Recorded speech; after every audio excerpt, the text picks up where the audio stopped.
Check one, two, three.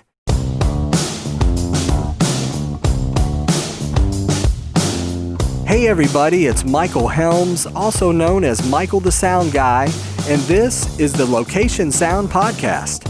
You know, each episode we talk with location sound mixers, boom ops, and other industry pros about the various aspects of recording sound on location, whether it's for feature and independent films, TV commercials, interviews, any time where dialogue from actors is recorded.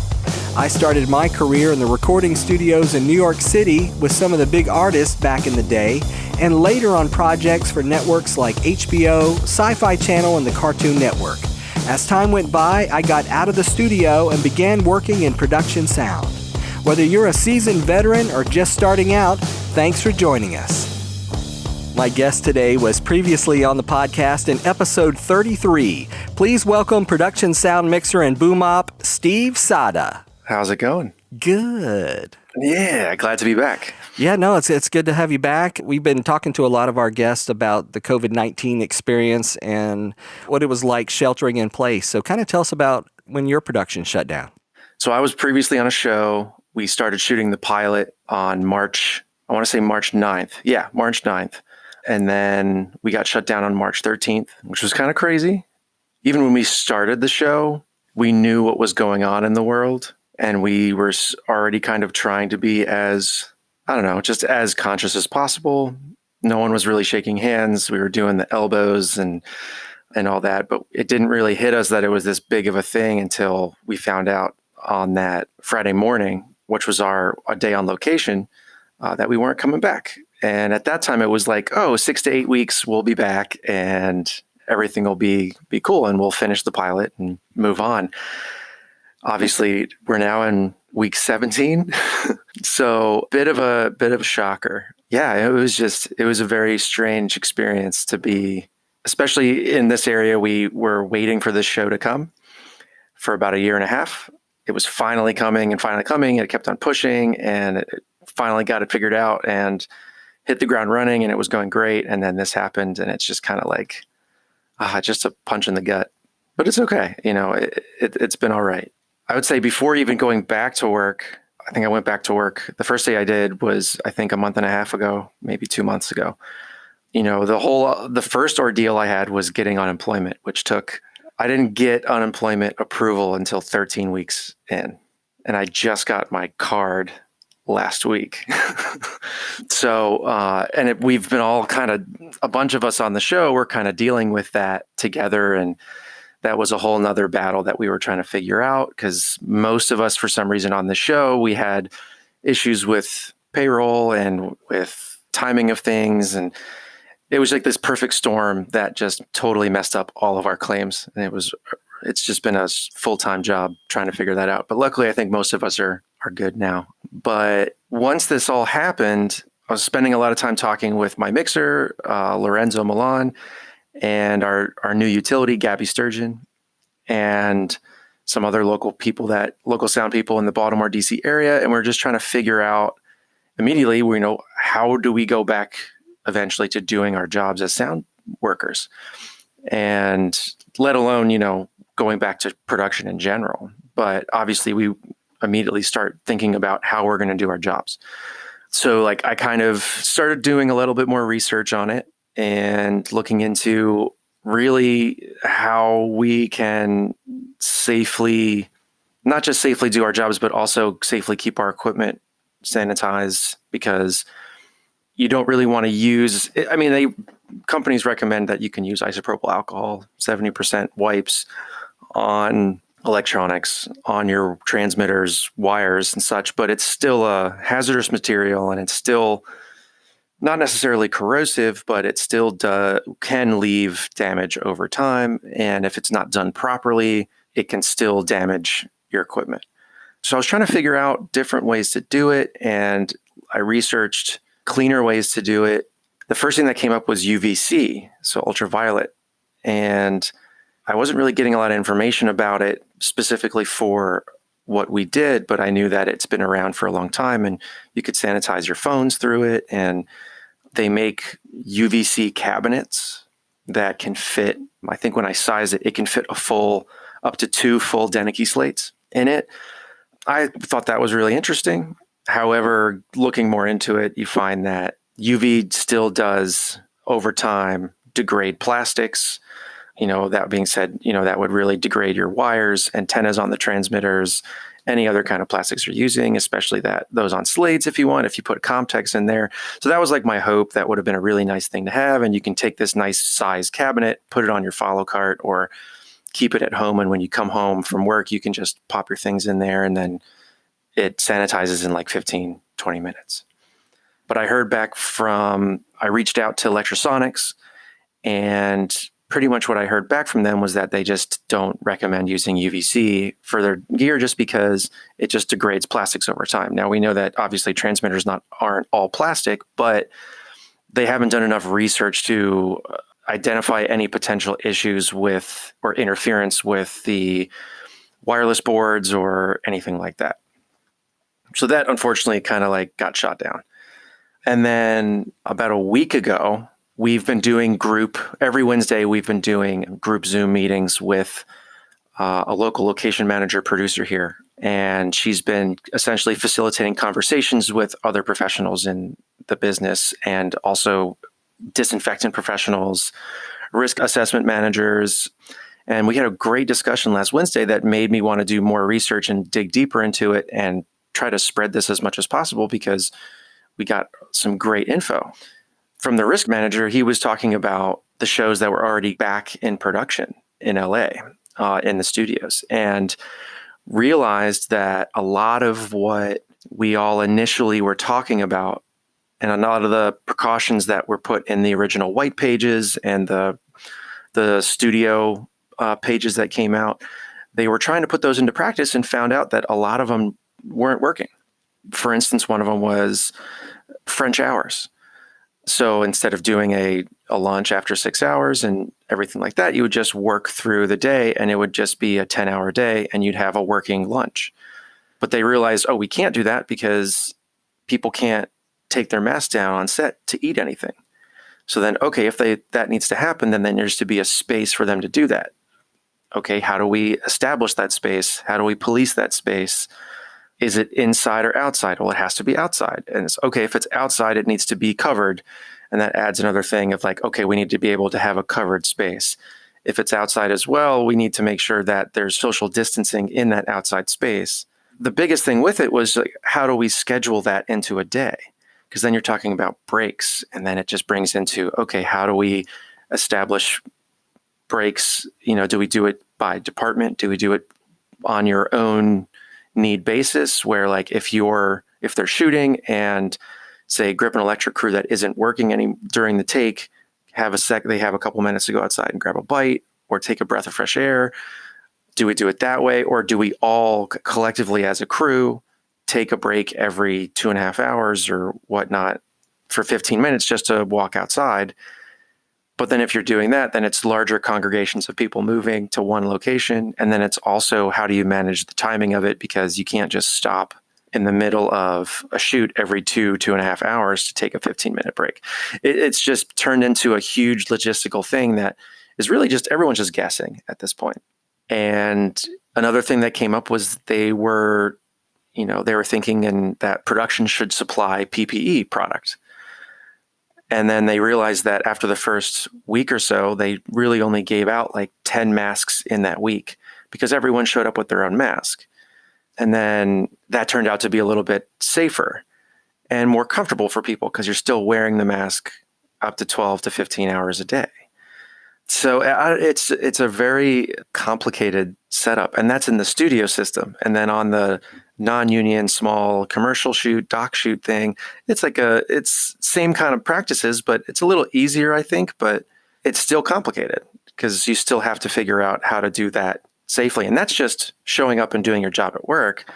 That's not even going into specifically doing sound. And that's kind of what I was trying to focus on in my research. And I'm just trying to establish something that is more uniform, at least in our area, because our area is so small.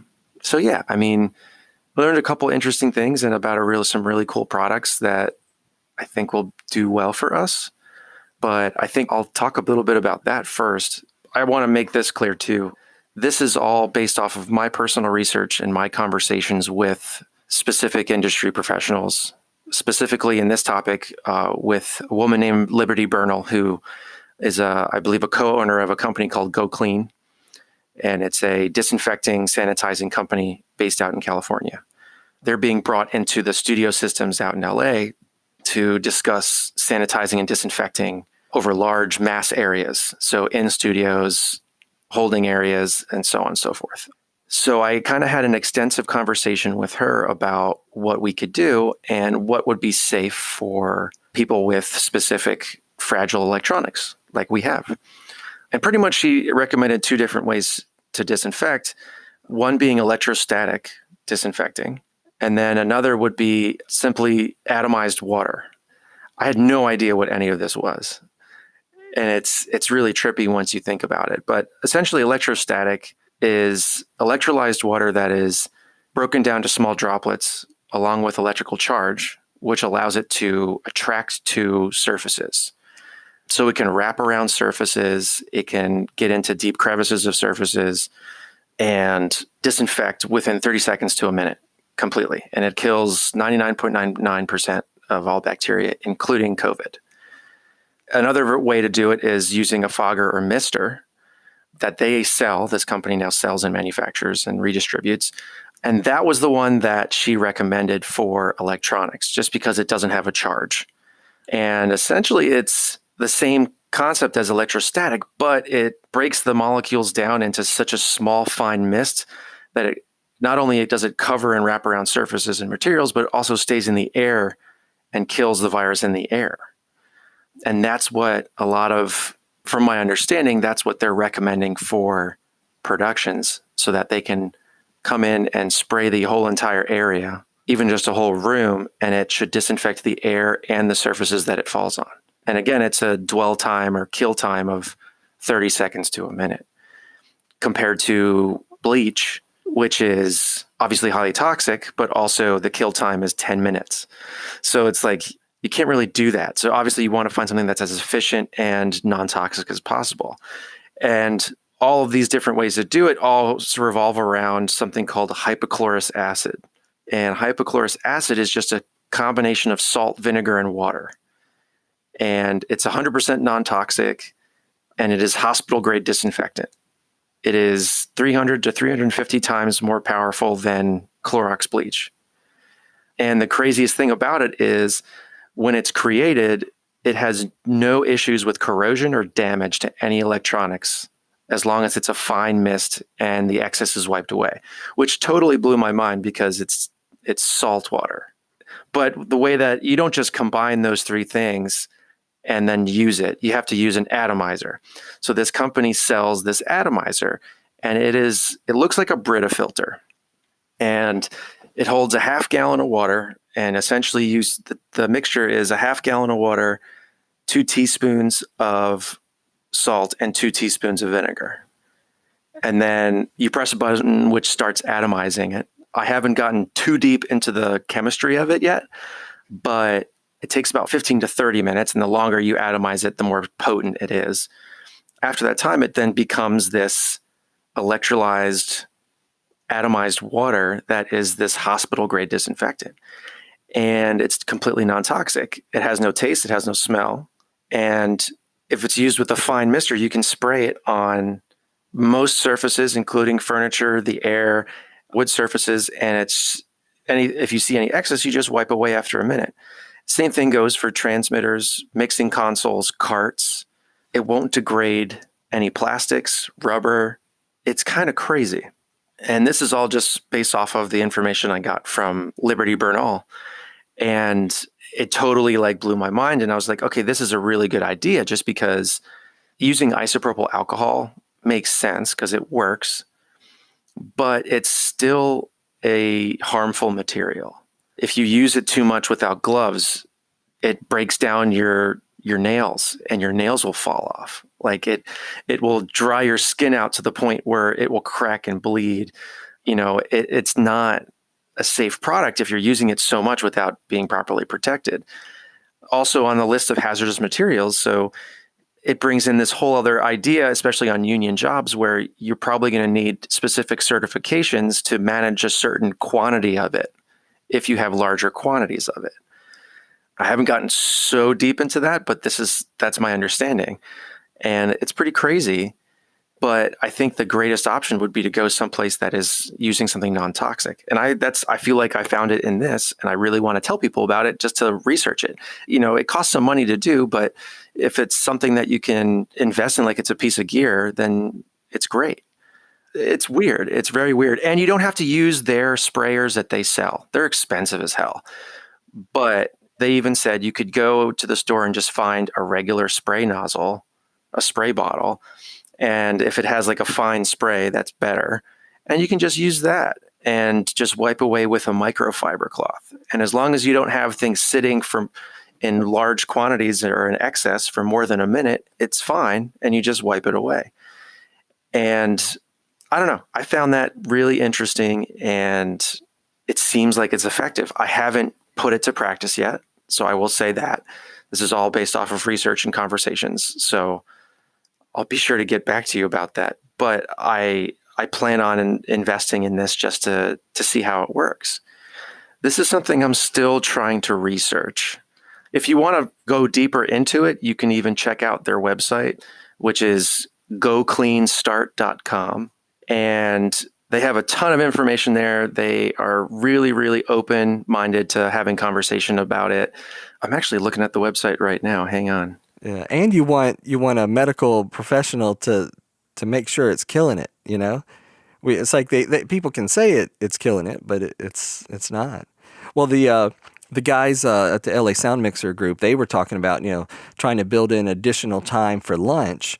So if you've got 10 actors and you need to pull those mics and disinfecting them and getting them ready, so when they come back, whether there's wardrobe changes or those kind of things. So talking about having additional time, at the middle of the day and then at the end of the day to get everything, cleaned and put up.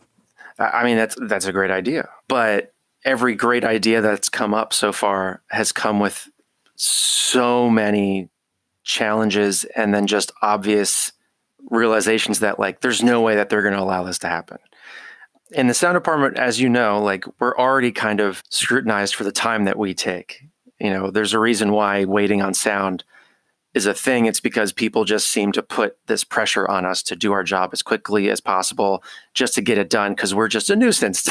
But, I'm a huge proponent of to the hell with that. I'm going to do my job to the best of my ability, and I'm going to do it as fast as I can. But now in COVID, I'm sorry, I'm going to do it the right way, and I'm going to take the time to do it the right way the first time, safely and properly, because I'm not going to be able to make an adjustment on set after a take or two. I'm not going to be able to do that. And if I am, then that begins this whole other conversation. Where is a place I can take them? Can I do it? Will they adjust it themselves? Where can I take them to talk them through this? And so on and so forth. So I think the biggest enemy and the biggest help equally in this whole situation is time. We want more time to do things safely and properly, but time is money. And unfortunately that it's not something that we can just give out. In my view, I think that it would be helpful to try and take this opportunity to really push to have our work days be maxed out at 10 hours. Just because even before COVID, it wasn't safe after 10, 12 hours anyways, because people get tired. And I can't imagine that getting any better with now COVID in the picture. I really think that having a 10-hour day, not French hours, but a 10-hour day is going to be helpful, because in the long run, it's really not going to be an extra expense, because once you put that 10-hour marker on that day, then you're really putting pressure on your directors and your pre-production staff and your ADs and everything to schedule things out and get your day done all the time, which is something that doesn't happen a lot. We need to try to start moving towards this environment where we can't just shoot things just to shoot them. Things need to be planned and scheduled, because you can't just come up with this epiphany and have this idea of, oh, this shot here is going to be good, because you can bring that up. And then if it's not planned and done properly with safety in mind and social distancing in mind, then we can't do it. So I think it's a really good time to put the pressure on the people, the decision makers that are scheduling our days and making the decisions on what shot, how we shoot things, to be more decisive about what their decision making is going to be and what they're going to choose to shoot. Yeah. And how many times have you been and they spent, hours, if not a half day, getting that shot that just came to them. And then you see the final and it's not even in there. Right. You're like, come on, we spent the whole, most of the day doing that. Right. And all because somebody, thought this would be really cool. And they're given that time because they can take it, and they're given it because they almost have to give it to them, but at this point, I think it's really important to take advantage of it and say, no, we can't do that.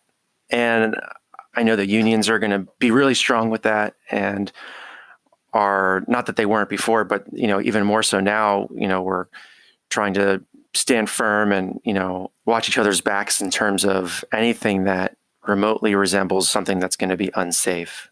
If someone makes a decision that they don't feel comfortable doing it, then that's it. We're not comfortable doing it. There's no argument that can be had that's going to change that person's mind. We're trying to do our best to make sure, our work environment is safe. And this is going to be a journey for sure. We got people we're trying to figure out what's going to work. And then you have to convince people that we need to do this. I know everyone's saying we need to be together with this. And it's true, because I did a job. My first job back I was working Baltimore City mayoral race. So we were at the polls for 16 hours. And it was crazy. It was the first time I was out in the open, really, with large groups of people. And they did not expect thousands of people to show up at each polling station to vote in person. And that goes into a whole other thing with our ballots were mixed up with South Carolina's ballots. So we got South Carolina's ballots and South Carolina got Maryland's ballots. It was crazy. So all these people showed up in hordes to vote, and they had only set up cones for social distancing the first 100 feet at the front door. Outside of that, it was thousands of feet beyond were lines of people, and there was nothing, no policing there, nothing. And half the people had masks on. Everyone's partying, sharing food, sharing water. It was crazy. And this is all going on at the same time as the protests that were happening downtown. So my director, we were staying as distant as possible. I had a wire on our talent, a mayoral candidate, and I knew going into it that she was a big germaphobe. And so I had my transmitter, a wire, and an overcover with a sticky on it already in a Ziploc bag. The bag had her name on it, and I handed it to her with a glove on, and I asked if she could mic herself. So I gave her a sanitized lav bullet. She wired herself. It worked out totally great. I did it from a distance. I walked her through everything from a distance, and she was really pleased about it, because just the simple little touches make them more comfortable. And then you can do your job. You can still ask them to wire themselves safely, as long as you show them that I've sanitized this. It's in a bag with your name, so it's yours. And that's it. And I explained to them too, if you ever feel uncomfortable wearing it, you can take it off and hand it back to me and put it back in this bag. If you want to put another one on you, I will use a different one. And I explained the whole thing, take the time to explain it to them, and then they're really comfortable. And she wore it the whole day. She was fine. I had to do a battery change. I handed her a battery in the Ziploc bag. I taught her how to open the electrodes at the SM on the bottom and put it in. And she's like, oh, that's pretty easy. She had a hard time powering it back up, but I ended up powering it back up for her. But I sanitized my hands, powered it up, handed it back to her, and she was fine. Now, was that the only project you worked on since then? So I did 2 days on that. Part of that job was also going, and we tried to follow the protest as well. And when we got there, we all collectively as a crew made a decision to not do it. I kind of initiated it. Just didn't seem like a safe situation, or? Yeah, it was a situation that we wanted to be a part of, but in the moment, it was something that we weren't comfortable doing. So we decided not to shoot it, which worked out fine. But it was a great example of I brought it up first, and I was like, guys, this seems a little bit too much. I'm not really comfortable with it. I don't know about you guys, but that's how I feel. It was me, a director, and a camera person. And, I told them, I was like, if you want to do it, that's totally fine. I can rig up a shotgun mic on top of your camera so you can get some kind of sound there, but I just don't feel comfortable doing it. And immediately the director and the camera operator were like, no, you're right. It's fine. We can do it from a distance or, whatever. It was like, okay. So we ended up going on like a roof of a parking garage and shooting long lens, and we got some B-roll stuff here and there. So it ended up working out fine, but it's because we spoke up about it. Other job I did went so well. The production company I worked for is a company I work with for a lot. They're good friends of mine. We all live in the same neighborhood, and they're only booking out jobs every 2 weeks, just in case. We had to get tested and prove that we got tested. It was a skeleton crew. It was a bank commercial. 4 exterior scenes, 1 interior garage scene. It was 5 crew. I got paid extra because I not only worked as a sound mixer, but I also assisted in gripping. They wanted to limit the amount of people on set. And it was simple little like standing talking heads. So I didn't have to do too much work. So they said, okay, well, if you can just help grip, that'll be great. I said, that's totally fine.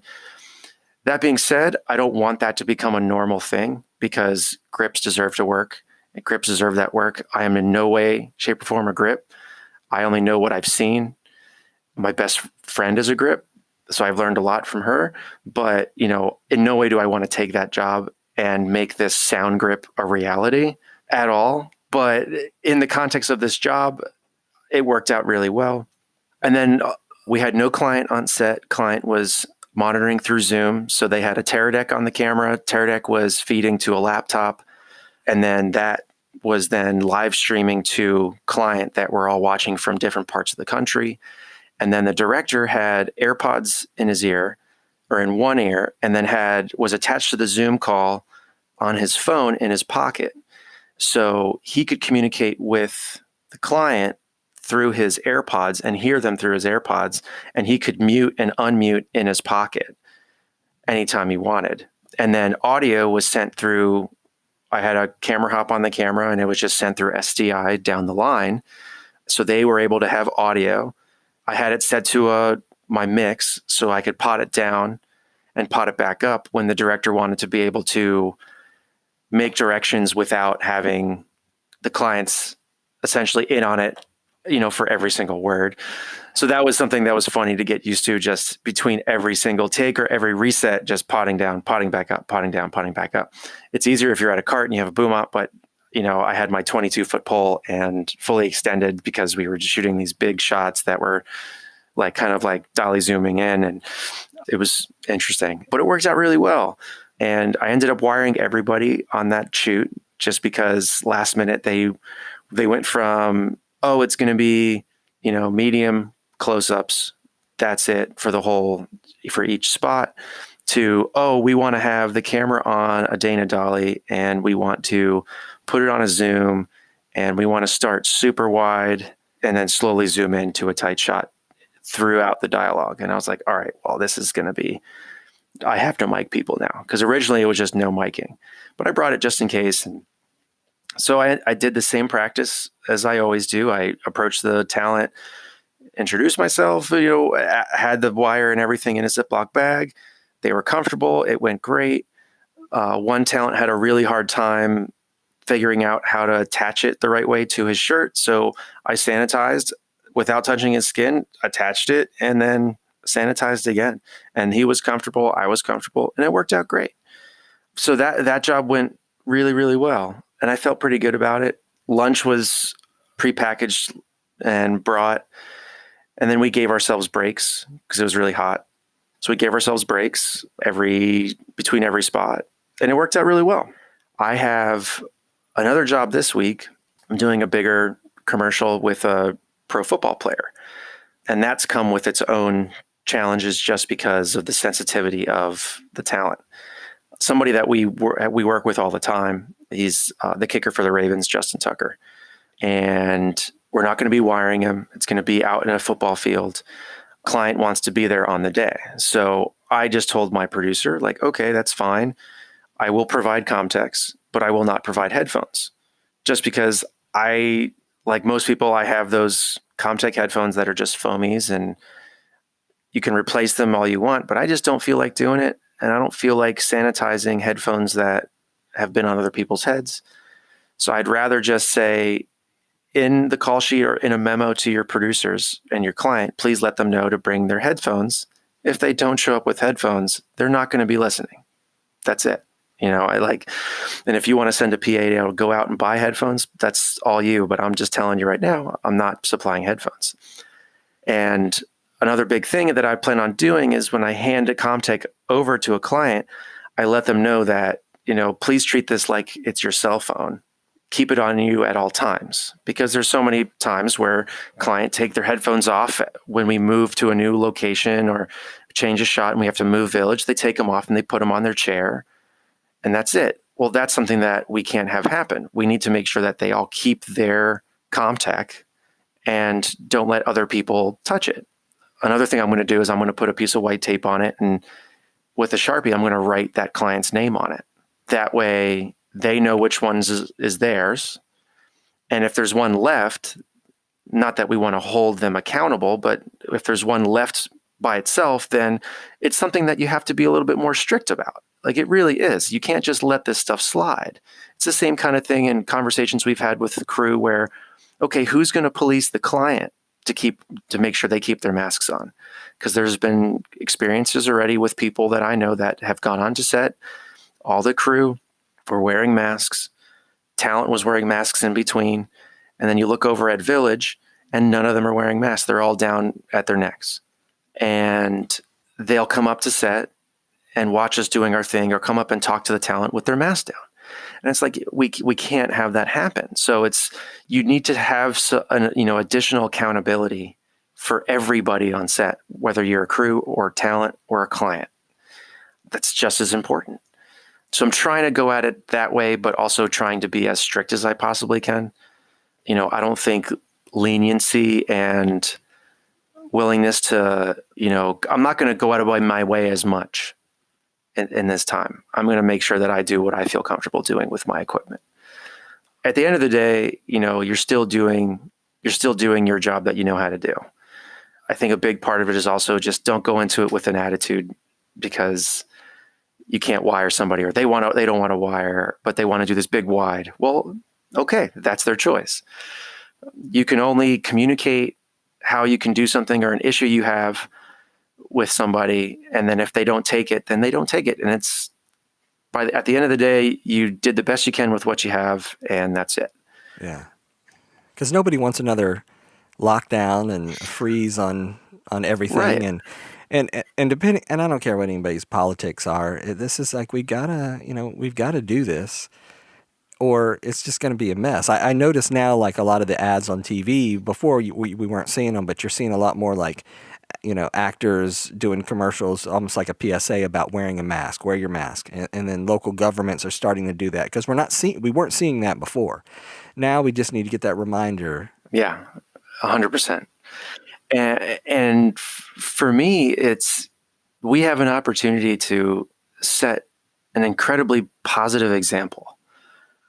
In no way, shape, or form is the entertainment business essential. That's another thing people need to remember. Like, what we do is not essential. We play make-believe for a living. Like, it's really not that essential.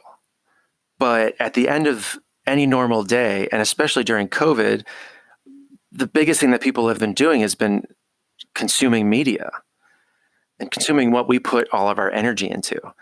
Personally, I think that if we as film workers, documentary filmmakers, crew members, producers, anything across the board, if we can take this opportunity to set an example and say, we can go back to work safely and efficiently and be able to provide the same content that we've been able to for decades and decades now, I think it would be really helpful, especially with talent having the image that they have and the reach that they have.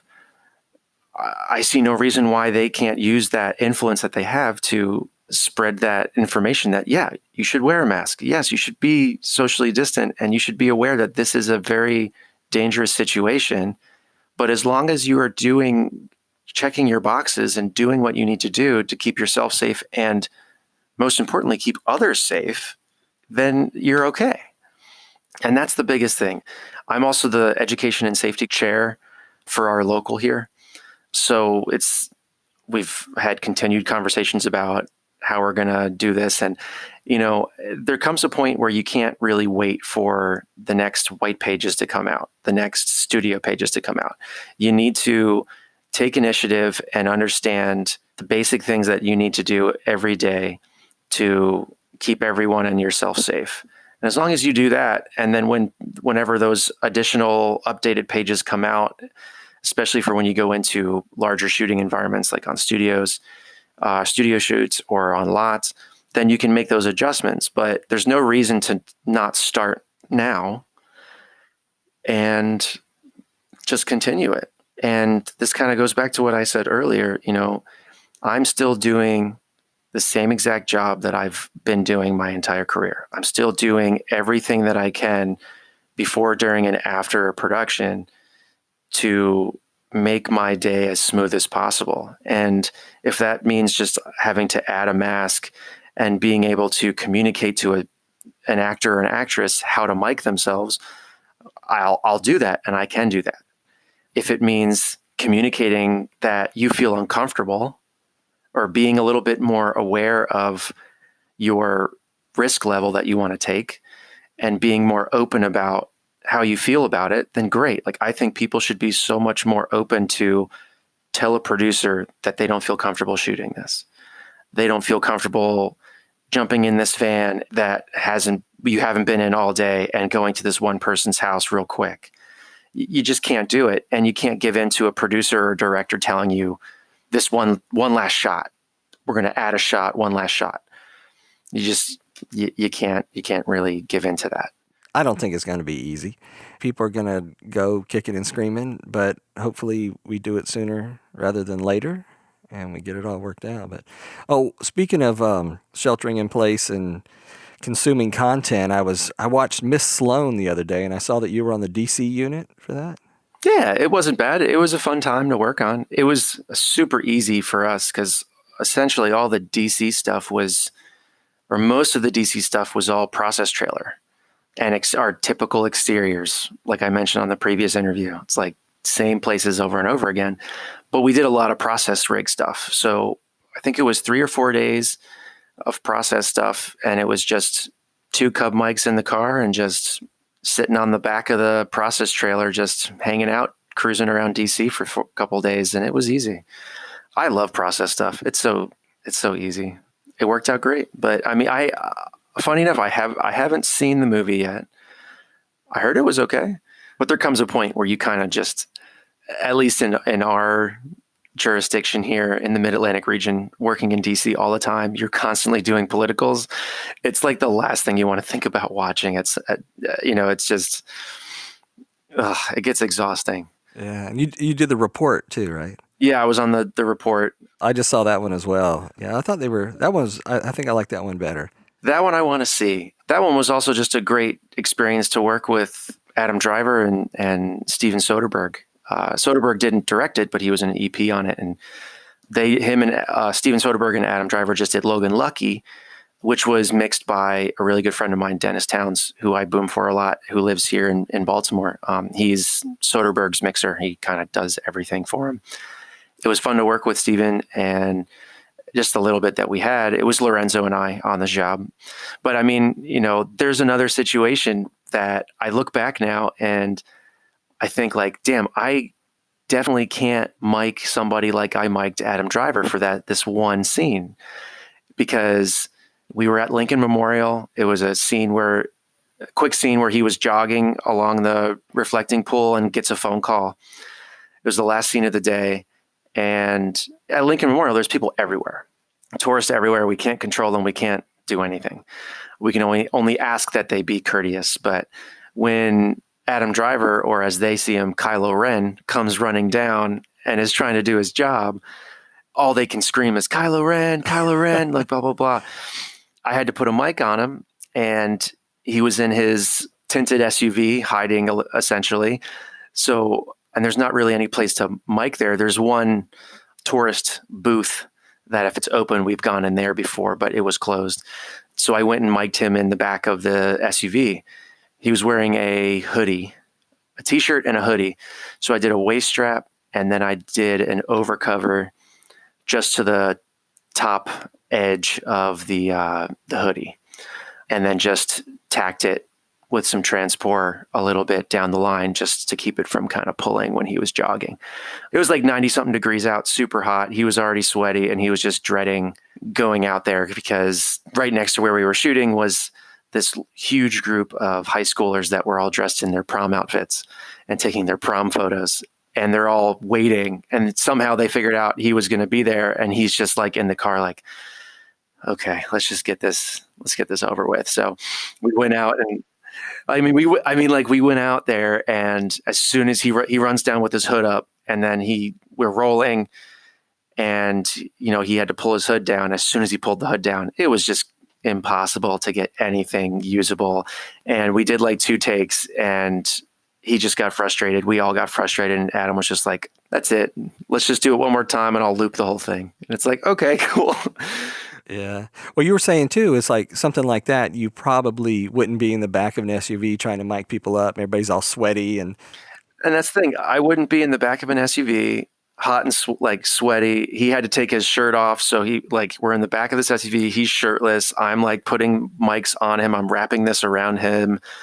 Like you can't do that anymore. And I've been thinking about like some of those instances where I've had to like mic people really quickly or hide a microphone, anywhere, putting it on someone's skin, wiring women that have like pencil skirts. So really trying to ask their assistance and trying to bring it along the seams. And I look back and I'm like, I can't do that right now. But the difference is you can't do it that way. You can still find ways to do it, but you just need the time to do it.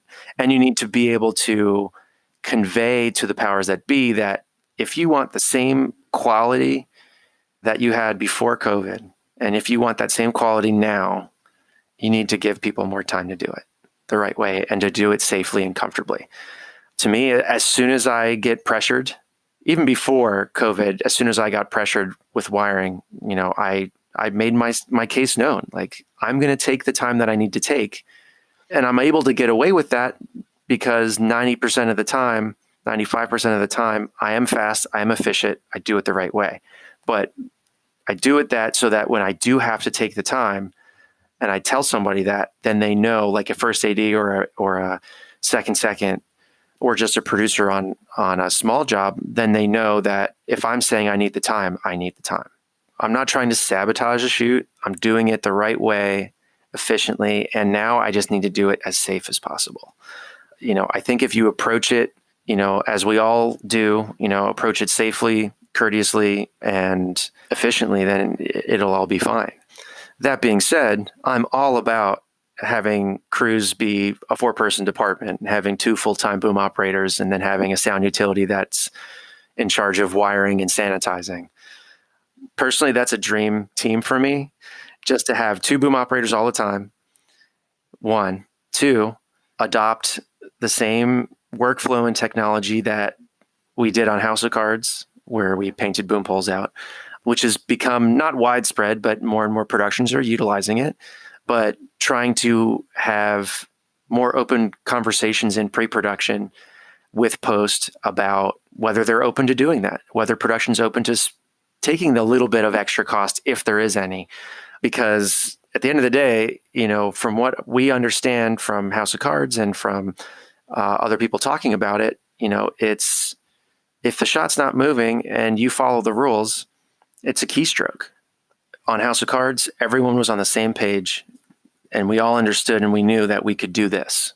And when we did it, people knew that they had to speak up if there was an issue, and I knew that I needed to talk to this person, and this person before we could do it. And Lorenzo, the mixer, knew he would contact post to let them know, hey, we're going to be in this scene, or we're going to be in this setup, and whatnot. So as long as it's an even workflow, it's fine, but it's just getting there takes a little bit of time sometimes. There are ways to do it. There are ways to make it better. I'm not on the side of like, we can't wire anybody ever again. We could still wire people, just do it safely. And you take the time to sanitize, whether you're using isopropyl alcohol or maybe you invest in doing hypochlorous acid, or you want to roll the dice and try UV or whatever, whatever you feel that you can do, try it. Because right now we don't know anything. So trial and error, see what you like. Yeah, I know some businesses. One group, they have the studio and the green screen, and what they do is they said, "Oh, it's been it's been deeply sanitized after finish." Well, it's the usual custodian crew that comes in there. They're the ones who vacuum and take out the trash, and good people, kind people, but they're not qualified or certified to do any kind of special sanitizing. And I don't even think the companies are investing in that kind. And you do a studio shoot, then have to have somebody come in and do all that. And I mean, that's, if you have a forensic crew come in to clean up after a crime scene, it starts at like 40 grand. Well, yeah, it's the thing. Like this woman, Liberty Bernal, that I've been talking to, she is a co-owner of a company that is a professional sanitizing and disinfecting company. They've been in business for years, and they get hired out by personal homes, assisted living facilities, anything that you can imagine. They'll come in and sanitize for them. And they are specifically trained to do that. First thing she says is there's a huge difference between cleaning and sanitizing. Just wiping something with a rag that's soaked in bleach doesn't sanitize. Spraying Lysol in the air doesn't sanitize anything. Like spraying a surface with Lysol and then wiping it away doesn't do it, because you're not taking in consideration the dwell time or kill time of whatever you're using. But even cleaners, they're cleaning the air. And we know that COVID is proven to essentially be contracted from person to person contact, but it can stay in the air for a little bit of time. And if you're just cleaning surfaces, that doesn't mean that or even sanitizing surfaces doesn't mean you're sanitizing the air. It's going to be a big investment to either hire teams, professionals to come in and do it, or train people to do it at the end of every day, or to do it in between days, at lunch or something. There's so many different ideas, and we just have to try some of them and see how they go. I mean, and the other thing is that we'll see if this happens. It's going to have to, but production companies and studios are going to have to realize it's going to come with an extra cost. That's it. They're going to need to invest in some kind of sanitizing system that is more efficient than wiping something down with Clorox and then having to wait 10 minutes. She even brought up, as an interesting thing, C-stands are made of stainless steel. You can't clean stainless steel with bleach. I didn't know that. You can't use Clorox, or you can't use any bleach products on stainless steel. I don't know. I don't know if I'm qualified to give that answer. So when it comes to, getting back out there, what kind of, can you offer any encouragement? When it comes to getting back out to work, I would just say, I don't know if I would encourage anyone to go back to work if they don't feel comfortable. At the end of the day, you have to assess what risk level you want to put yourself in. And that's your call. That being said, I've said no to jobs since COVID started, because I've been contacted, and my typical first question is, what is your COVID plan? And I've had producers be like, huh? Or, oh, don't worry, it's all taken care of. And when I hear that, that's not what I want to hear, because I think the most important thing right now is for everyone to be fully transparent. Full transparency is key right now. Information cannot be left out. So if a producer is telling me, oh, don't worry about it, well, no, that makes me worry about it. But I've also been reached out to by, other productions that I don't even have to ask. They're like, this is our COVID plan. This is what we're following. We will be supplying, PPE if need be. This is our location, blah, blah, blah. And they even go as far as saying, if you ever find yourself not comfortable, let us know and we'll take action.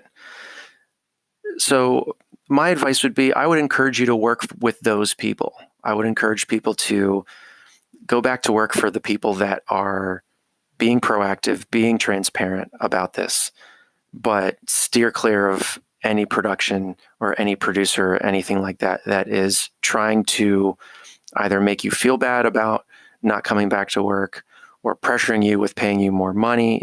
That's not what you should be doing.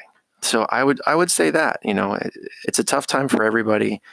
But again, like before COVID, it's okay to say no to jobs. It's okay to ask questions, and just make sure you're staying safe and making that a priority. I would say this too. If anybody listening has any ideas, or if they have any thoughts about anything going forward in COVID, whether it be with sound or just in general returning back to set, any suggestions, anything, I'm really, really curious to know what everyone's thinking, because I'm trying to be as active as possible in these discussions, and I want to have it open to anybody. And this podcast is a great way to open those conversations with people, because these are the conversations we need to have right now. So if anybody wants to talk about it or wants the email addresses to anybody to talk to, I have permission to give out the email address to Liberty Bernal from the Go Clean company. If you have any questions about hypochlorous acid or any of their products and their research, I would definitely encourage people to do their own research. And don't be afraid to contact other people about it. If you find out somebody went back to work, talk to them and see how it went. And if you want to go back to work and you're cautious, call someone and call another sound person, call another crew person and ask their opinion, or call one of your vendors, see how they're going. Talk to Electrosonics, talk to Zaxcom, talk to Sound Devices, talk to your manufacturers. Keep in contact with them, because they want to know what's going on set and what you're thinking, and they've been doing their own research as well. So I think just being fully transparent with everyone that works in your environment is key. So if you want to reach out to me, reach me on my email, saadasound@gmail.com. I'd love to talk about it. All right. Well, as always, thank you, Steve Saada. Awesome. Thanks for having me again. And I'd like to say thanks to everyone for listening. If you have questions or would like us to discuss a particular topic, email us at locationsoundpodcast@gmail.com. Please subscribe to the podcast and leave us a review. We're available on Apple Podcast, Google Podcast, Spotify, Pandora, iHeartRadio, Stitcher, and on your favorite podcast app. Until next time, remember, sound is half the picture.